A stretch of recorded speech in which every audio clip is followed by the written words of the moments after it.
Hello students, so DUVASU में BVSc biotechnology, BTech data technology और BFSc इन सभी के लिए जो काउंसलिंग डेट्स हैं वो अनाउंस कर दी गई हैं।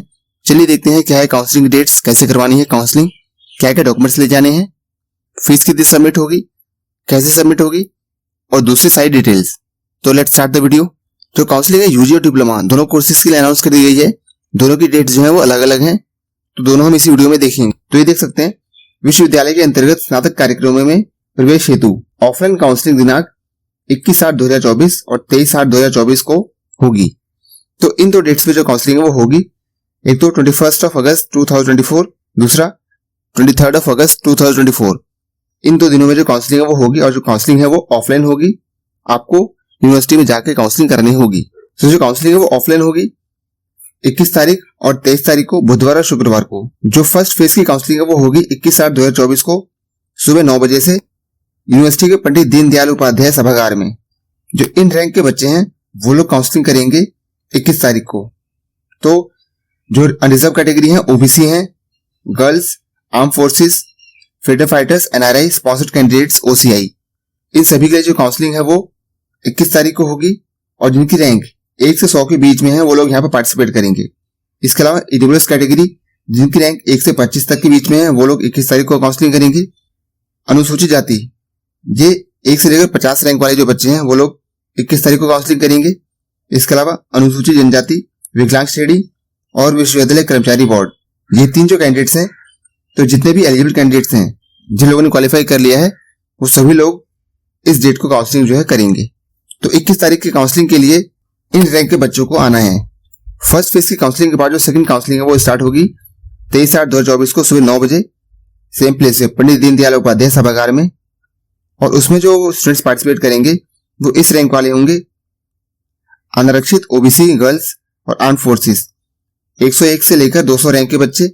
इसके अलावा ईडब्ल्यूएस कैटेगरी के 26 से लेकर और आखिरी तक जितने भी एलिजिबल कैंडिडेट्स हैं वो लोग। इसके अलावा जो अनुसूचित जाति है 51 से लेकर और एंड तक। और सेकंड काउंसलिंग तभी होगी जब फर्स्ट काउंसलिंग के बाद जो सीट्स हैं वो बची हुई हैं।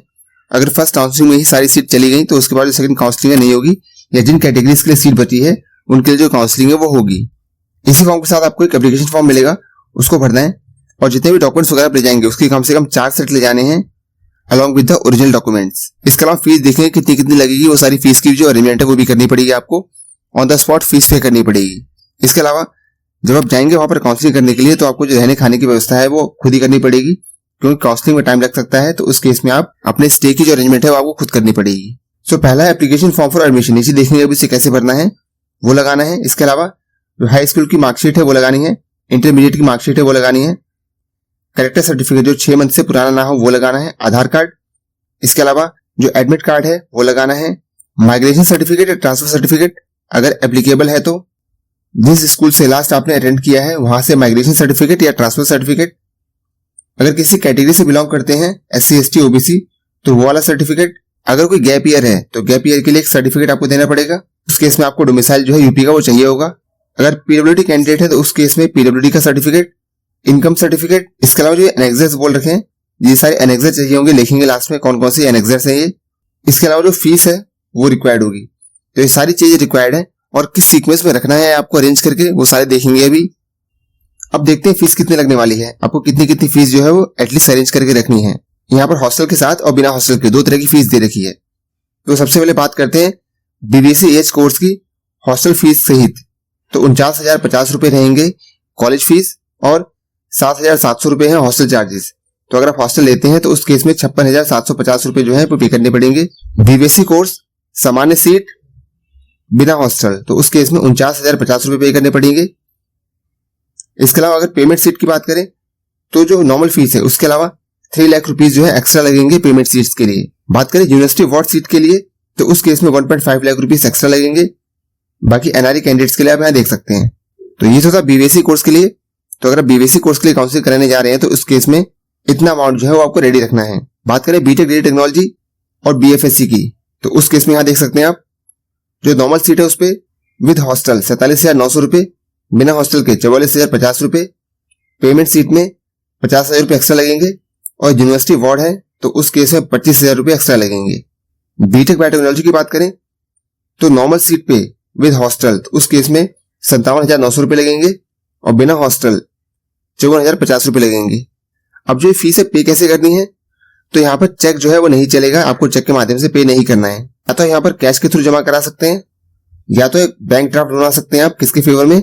फाइनेंस ऑफिसर डुगासू मथुरा, किसी भी सरकारी बैंक से जो कि पेबल हो मथुरा में। इसके अलावा आप आरटीजीएस या एनएफटी इनके थ्रू भी पे कर सकते हैं।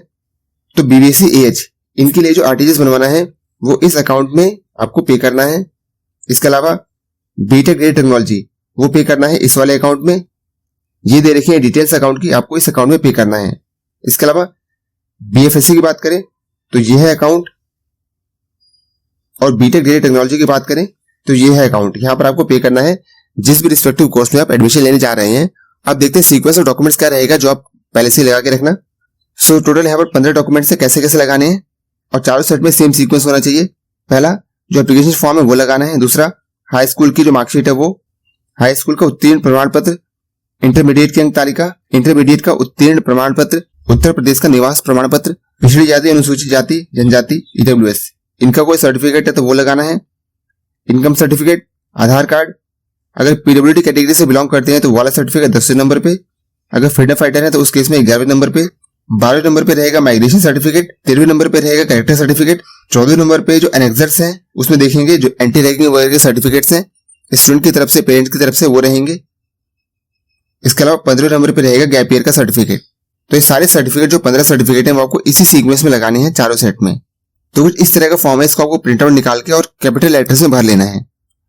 तो देख सकते हैं उत्तर प्रदेश पंडित दीनदयाल उपाध्याय पशु चिकित्सा विज्ञान विश्वविद्यालय एवं गो अनुसंधान संस्थान, उसके लिए एप्लीकेशन फॉर्म है for the admission in the BVSc and AH, BTech biotechnology, BTech grade technology and BFSc for the session 2024-25। तो यहाँ भर देना आपको name of program, name of the applicant block letter से भरना है, यहाँ इंग्लिश में और यहाँ हिंदी में। यहाँ भरनी है नेशनैलिटी, यहाँ भरनी है name of father with address and occupation, यहाँ भरना है मदर्स नेम, आधार नंबर भरना है, मेलिंग पोस्टल एड्रेस भरना है, यहाँ भरना है permanent address, district, state, pin code, telephone number, email ID, date of birth, paper जो पास किए हैं 10th क्लास का, 12th क्लास का, अगर ग्रेजुएशन कर रखा है तो उस केस में ये वाला भी भर देना है। बाकी ये सारी चीजें पढ़ लेंगे, यस या नो जो भी ऑप्शन है यहाँ पर टिक कर देंगे।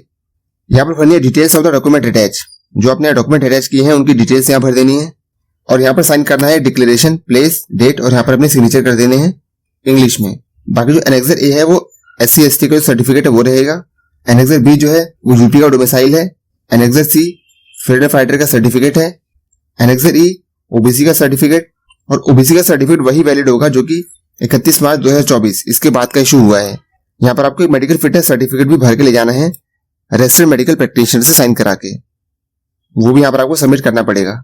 इसके अलावा एनेक्सर जी है, it is affidavit by the student to be submitted at the time of counselling, ये एंटी रैगिंग का सर्टिफिकेट है स्टूडेंट की तरफ से, तो ये किसी भी नोटरी वगैरह से बन जाएगा, आप वहां से इसको बनवा लेना। इसके अलावा एनेक्सर जी बी ये है पेरेंट्स की तरफ से एंटी रैगिंग सर्टिफिकेट।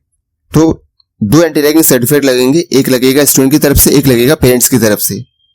इसके अलावा अगर ईडब्ल्यूएस कैटेगरी से बिलोंग करते हैं तो वो रहेगा एनेक्सर जे में। तो कुछ इस तरह से पूरा जो काउंसलिंग का प्रोसेस है वो रहने वाला है।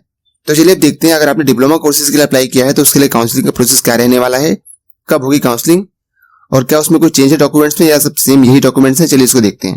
विश्वविद्यालय के अंतर्गत institute of para veterinary sciences में स्ववित्त पोषित डिप्लोमा कार्यक्रमों, diploma in livestock extension and diploma in veterinary pharmacy में प्रवेश हेतु ऑफलाइन काउंसलिंग दिनांक 6/9/2024 को होगी। 6 सितंबर 2024 को जो डिप्लोमा है उन प्रोग्राम्स के लिए काउंसलिंग का प्रोसेस होगा। काउंसलिंग जो है वो ऑफलाइन होगी 6/9/2024 शुक्रवार को सुबह 9 बजे पंडित दीनदयाल उपाध्याय सभागार में। सो जो भी कैंडिडेट्स यहाँ पर एलिजिबल हैं वो इस डेट को अपने सारे डॉक्यूमेंट्स लेके और फीस लेके पहुंच जाएं। अभ्यर्थियों को अपने समस्त मूल प्रमाण पत्र एवं उनकी 4 प्रतियां एवं निर्धारित शुल्क ये सब अरेंज करके रखना है, और काउंसलिंग के टाइम पे आपको सभी चीजें जो हैं वो चाहिए होंगी। तो ये है डॉक्यूमेंट की लिस्ट कि आपको क्या क्या जो डॉक्यूमेंट्स है वहां पर सबमिट करने होंगे। सो यूपी का डोमिसाइल, हाई स्कूल का जो सर्टिफिकेट है और मार्कशीट है दोनों, इंटरमीडिएट का सर्टिफिकेट, मार्कशीट, किसी कैटेगरी से बिलोंग करती है तो वाला सर्टिफिकेट, कैरेक्टर सर्टिफिकेट जो 6 महीने से पुराना ना हो, इनकम सर्टिफिकेट, माइग्रेशन सर्टिफिकेट, अगर किसी फिजिकली डिसेबल्ड कैटेगरी से बिलोंग करती है तो वो सर्टिफिकेट, आधार कार्ड, एग्जामिनेशन के लिए जो एडमिट कार्ड था वो, अगर कोई गैप ईयर है तो उस केस में गैप ईयर का सर्टिफिकेट भी देना पड़ेगा आपको। इसके अलावा नीचे एक एप्लीकेशन फॉर्म है, वो पूरा फॉर्म भर के आपको ये सारे डॉक्यूमेंट्स लगा के सबमिट करने हैं। इसके अलावा एंटी रैगिंग के जो सर्टिफिकेट्स हैं एक स्टूडेंट की तरफ से और एक पेरेंट्स की तरफ से, वो लगेगा। काउंसलिंग शुल्क 500 रुपए का, और जो कोर्स की फीस है वो, तो ये सारी चीजें आपको अरेंज करके रखनी है।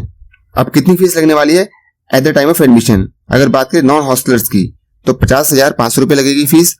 हॉस्टलर्स की बात करें तो 50,500 रुपए तो कोर्स की फीस है ही, प्लस 3850 रुपए जो हॉस्टल चार्जेस हैं वो लगेंगे। तो टोटल यहाँ पर 54,350 रुपए पे करने हैं जो बच्चे हॉस्टल लेंगे। और जो पेमेंट करनी है आपको वो करनी है आरटीजीएस या एनईएफटी के द्वारा, और ये है अकाउंट की डिटेल्स। इसके अलावा जो डिमांड ड्राफ्ट है वो भी बनवा सकते हैं। फाइनेंस ऑफिसर डुबासू मथुरा, पेबल एट मथुरा, इस नाम से। इसके अलावा जो आपको डॉक्यूमेंट लगाने हैं, जैसे पहले बताया था उसी सीक्वेंस में सारे डॉक्यूमेंट जो है लगाने हैं। यहाँ पढ़ भी सकते हैं आप कि डॉक्यूमेंट आपको किस सीक्वेंस में अरेंज करने हैं। बाकी ये है application form for the diploma in veterinary pharmacy and life stock extension. तो ये देख सकते हैं कैसे कैसे बनाए, सारी वही डिटेल्स हैं जो हमने पहले ऊपर वाले फॉर्म में देखी हैं। तो ये आपको पूरा भर के सारे डॉक्यूमेंट्स वगैरह अटैच कर देने हैं, कम से कम 4 सेट, और उसके बाद यहाँ पर पहुंच जाना है आपको काउंसलिंग के लिए। सो यह है पूरा प्रोसेस डुबासू में। BVSc and AH counselling offline होगी। डॉक्यूमेंट्स वगैरह आपको बता ही दिए, सारे डॉक्यूमेंट्स रेडी कर लें, फीस वगैरह सब रेडी करके रखें। तो जिन कैंडिडेट्स की रैंक 1 to 100 है वो जाएंगे फर्स्ट फेज में काउंसलिंग के लिए, और जिनकी 101 से 200 है वो जाएंगे सेकेंड राउंड ऑफ काउंसलिंग के लिए। तो मिलते हैं फिर किसी नई वीडियो अपडेट के साथ, तब तक के लिए be focused and keep studying.